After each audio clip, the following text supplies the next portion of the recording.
Hey everyone, welcome back. In today's video, I am going to show you how to fix blink camera not showing live view on home screen. If you have same problem like this, as you can see, I am in the official website of Reddit, where the people provide their reviews and problems.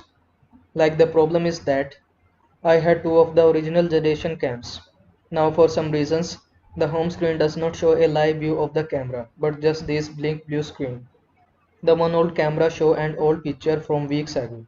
I have combed through the settings and don't see anything that would cause this. When I click on them, they go right into live view normally, just not getting anything on the home screen. So, as you can see in the down below, people provide the solutions of this problem. Like this, the home screen does not provide live viewing, it provides thumbnails for each camera.